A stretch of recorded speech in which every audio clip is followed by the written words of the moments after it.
5,520 worth of transfer fees na yung na-save ko kay Cbank or yung kilala natin ngayon as Maribank. So, paano nangyari yon? So, every week nagre-refresh yung account ko, nagkakaroon ako ng 15 transfer fees. So, imagine magkano na yung masasave mo doon. Today, I decided na kumuha na ng physical card kay Maribank. So, this is worth 99 pesos. So, mararefund siya kapag nag-transact ako ng 5 times.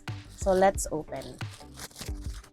So, Cbank siya dati. So, kahit Cbank pa to dati, Cbank to talaga yung ginagamit ko. So, nag-change sila ng name into Maribank. So, yung app is ganun pa rin. Wala namang nagbago sa mga features niya.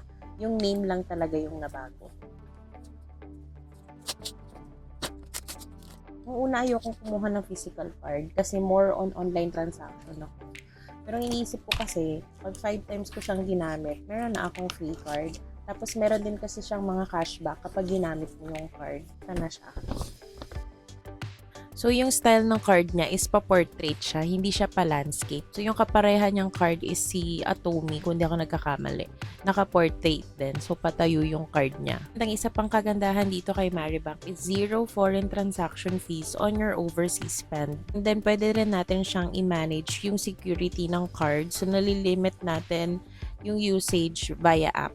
Dahil dyan, meron akong good news sa'yo dahil nagstay ka sa video ko. Alam mo ba na pwede ka magkaroon ng 150 pesos, bibigyan ka ni Maribank basta mag-register ka at gagamitin mo lang itong code ko.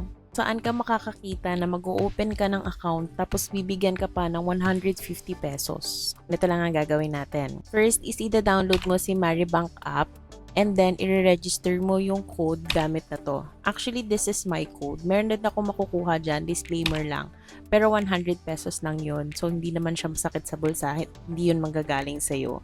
So, yung sa'yo 150, akin 100. So, ko lang na maging transparent dito. So, after mo gamitin yung code, yung pinaka one-time deposit mo is worth 1,000 pesos.